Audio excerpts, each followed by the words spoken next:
अगर इस बात को भी कहेंगे तो किसी और ढंग से कहेंगे, पर इतना सीधा, क्योंकि स्त्री समर्पण है। ज्यादा लंबे चौड़े वक्तव्य में और गोलमोल वक्तव्य में नहीं उलझती, वह तो सीधी बात कह देती है। तर्क यहाँ नहीं, जाल नहीं, जहां हृदय की सीधी अभिव्यक्ति है। फिर राम को बुरा लगेगा या नहीं, ये भी नहीं सोच सकती। राम तजु पे गुरु ना विसारो, गुरु के सम हरि ना निहारो। गुरु के मुकाबले हरि को भी निहार नहीं सकूंगी। गजब की बात है सहजोबाई की। परमात्मा को भी सहजो कह रही है कि मैं गुरु के मुकाबले आपको एक किनारे पे रख दूंगी, एक सिंहासन पर तुम्हें ना बिठा सकूंगी। तुम होगे भले, होगे सुंदर, तुम्ही ने बनाया होगा ये संसार माना की, लेकिन गुरु के मुकाबले तुम्हें ना बिठा सकूंगी। गुरु परमात्मा के ऊपर है और इसलिए सभी ने, ऋषियों ने, मुनियों ने गुरु का स्थान ऊंचा बनाया। गुरुर् ब्रह्मा गुरुर्विष्णु गुरुर्देवो महेश्वरा, गुरु साक्षात परब्रह्म तस्मै श्री गुरुवे नमः। इसलिए किसी ने कहा सबसे बड़ा कौन है दुनिया में? बोले ये आकाश विशाल दिखाई देता है। नहीं नहीं, ये पृथ्वी बहुत बड़ी है। किसी ने कहा पृथ्वी बड़ी है, लेकिन इस पृथ्वी का आधार तो होगा कोई। बोले इस पृथ्वी का आधार है भगवान शेषनाग, उनके सिर पे ये पृथ्वी। लेकिन शेषनाग बड़े कैसे हैं? शेषनाग बड़े होते तो भगवान शंकर जी के गले में गोल गोल होके पड़े। बोले भगवान शंकर बड़े हैं। बोलो शंकर भगवान की। बोले शंकर भगवान अगर बड़े होते तो वो हिमालय पर्वत में जब बैठे हैं समाधि लगा के छोटे से लगते हैं, तो उनके आगे तो हिमालय पर्वत बहुत बड़ा है, इसलिए हिमालय पर्वत बड़ा हुआ। हिमालय पर्वत कैसे बड़ा हुआ भैया? हिमालय पर्वत बड़ा होता तो जब लक्ष्मण जी को शक्ति लगी थी तो उसी हिमालय पर्वत पे संजीवनी बूटी को लेने के लिए हनुमान जी गए, तो एक हाथ से वो पर्वत उठा के लेके आ गए। हनुमान जी बड़े। बोलो बजरंगबली की। बोले अगर हनुमान जी बड़े होते तो भगवान श्री राम जी के चरणों में हाथ जोड़ के, घुटने टेक के, दोनों हाथों को जोड़ करके उनके चरणों में क्यों पड़े होते? इसलिए राम जी बड़े। राम जी बड़े हैं। बोले तो कैसे बड़े? अगर राम जी बड़े होते तो वो गुरु वशिष्ठ जी के चरणों में क्यों पड़े होते? गुरु वशिष्ठ के चरणों में क्यों जाते? लेकिन निगुरा नहीं समझता। जिसने गुरु की दीक्षा ली है उसे समझ में आएगी ये बात। इसलिए कबीरदास जी ने निगुरों को सावधान किया। सुन लो चतुर सुजान, निगुरे नहीं रहना, निगुरे का नहीं कहीं ठिकाना। 84 में आना जाना, यम का बने मेहमान। सुन लो चतुर सुजान, निगुरा होता ही का अंधा, खूब करे संसार का धंधा, पड़े नरक की खान। इसलिए निगुरा वो जिसने कभी भगवान का नाम नहीं लिया, सदगुरु से दीक्षा शिक्षा धारण नहीं की, बस जीवन उनको बस खाओ पियो और ऐश करो। खाने और पीने के लिए अगर जीवन गवाया तो फिर जानवर भी खा लेता है, पी लेता है, फिर जानवर से में और हम में क्या फर्क रहा? इसलिए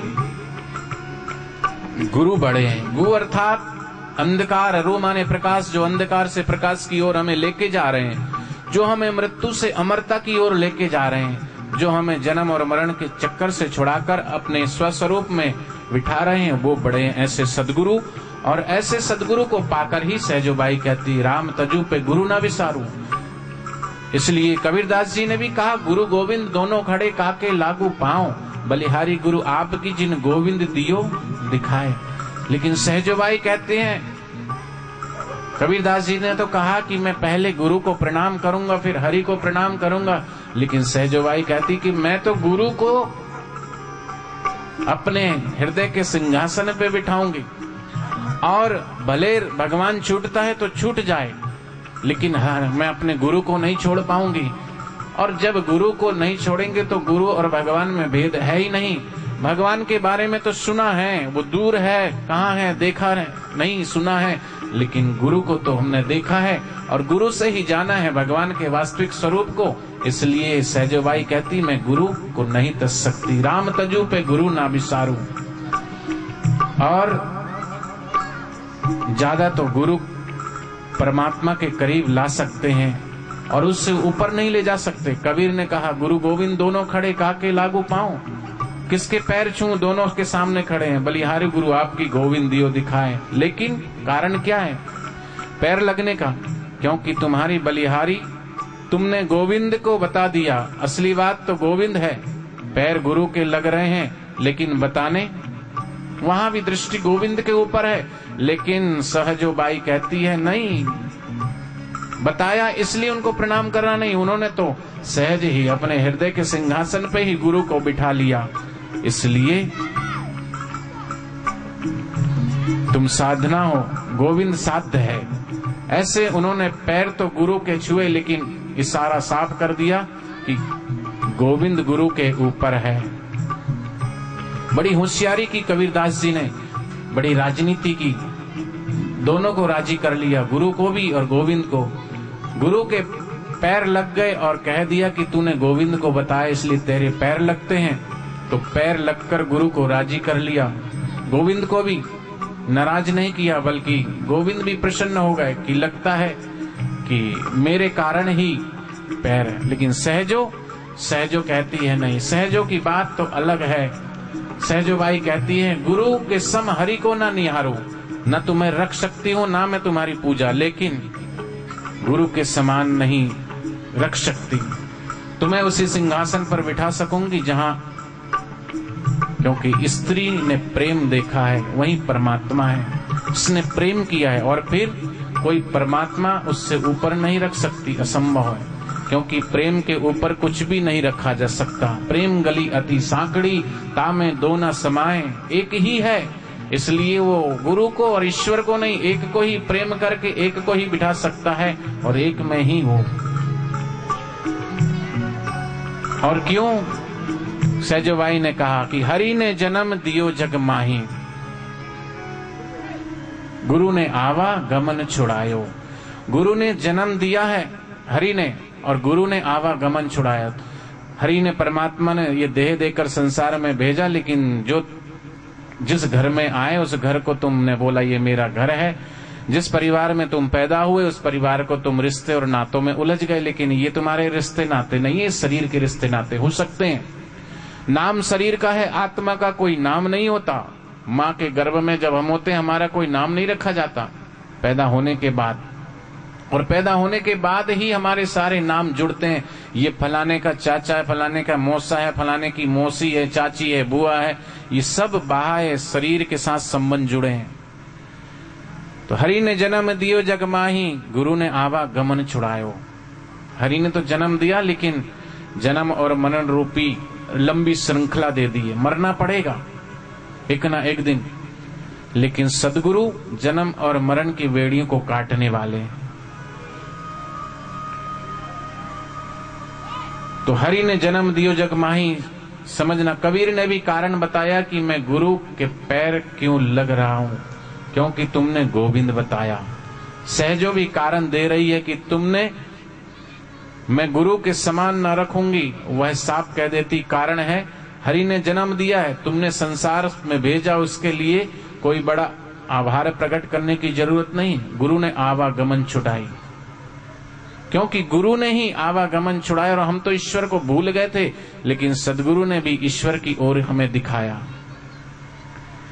और हरि ने कुटुंब जाल में घेरी, हरि ने 5 चोर दिए साथ। हरि ने जन्म दिया, लेकिन 5 चोर दिए साथ में, काम रूपी, क्रोध रूपी, अहंकार, लोभ, मद, माश्चर्य। जीव उसी में उलझकर बाहर के चोर संपदा लूट ले तो कोई बड़ी बात नहीं, लेकिन भीतर की संपदा दिन रात ही हमारी लूट रहे हैं, और ऐसे अनमोल रत्न को खा रहे हैं। जैसे लकड़ी में दीमक लग जाती है, धीरे धीरे भीतर ही भीतर खोखला कर देती, ऐसे ये विषय हमें खोखला किए जा रहे हैं। हरि ने जन्म दिया और जन्म जात ये 5 लुटेरे दे दिए जो लूटे जा रहे हैं, लेकिन गुरु ने उन 5 लुटेरों से रक्षा की। काम क्रोध, गुरु काम क्रोध को भगाए और लोभ मोह से छुड़ाए, ये प्रेम का सागर बनकर को तो पिए सबको पिलाए। और हरि ने कुटुंब जाल ने घेरी, गुरु ने काटी ममता बेरी। जन्म दिया तो जन्म के साथ चारों तरफ ये पुत्र है, परिवार है, माँ है, बाप है, पिता है, ये है, वो है, सब कुटुल जाल में, उसी जाल में घेर के रख दिया, उसी में घूमते रहो। लेकिन गुरु मोह से, ममता से, राग से, द्वेष, इन सब बंधनों से काटकर और आपका नाता उस हरि से जोड़ते हैं। गुरु ने काटी ममता बेरी। हरि ने रोग भोग उर्झायो, गुरु जोगी पर सभी छुड़ायो। हरि ने जन्म दिया, लेकिन कभी ये जन्म के साथ जरा है व्याधि, कभी कमर में दर्द, कभी गर्दन में दर्द, कभी पेट में दर्द हो रहा, कभी सिर में दर्द हो रहा, कभी ये हो रहा, कभी वो हो रहा, आदि व्याधि उपाधि भी दी है। लेकिन भगवान ने शरीर के साथ व्याधि उपाधि भी दी, लेकिन सदगुरु ने एक उत्तम औषधि बता दी। सबसे बड़ा रोग क्या है? सबसे बड़ा रोग बोले टीबी का रोग है। किसी को टीबी हो गई तो कैसे ठीक होगी?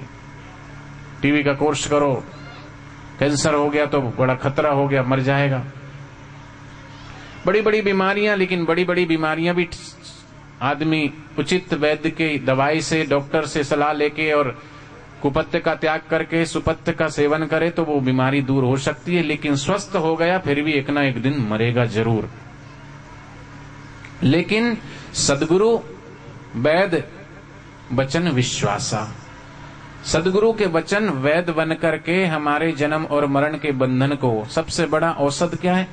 सबसे बड़ा रोग है ये टीबी और कैंसर और बड़ी बड़ी बीमारियां नहीं, सबसे बड़ा रोग है भवरोग, और उसकी औषधि है भगवान का नाम। राम नाम की औषधि खरी नियत से खाए, अंग रोग व्यापे नहीं, भवरोग मिट जाए। और भवरोग की औषधि मेडिकल स्टोर में, होम्योपैथिक स्टोर में, आयुर्वेदिक स्टोर में, नेचुरोपैथी में नहीं मिलती, वो मिलती है ब्रह्मज्ञानी सदगुरु के चरणों में जाएंगे तब।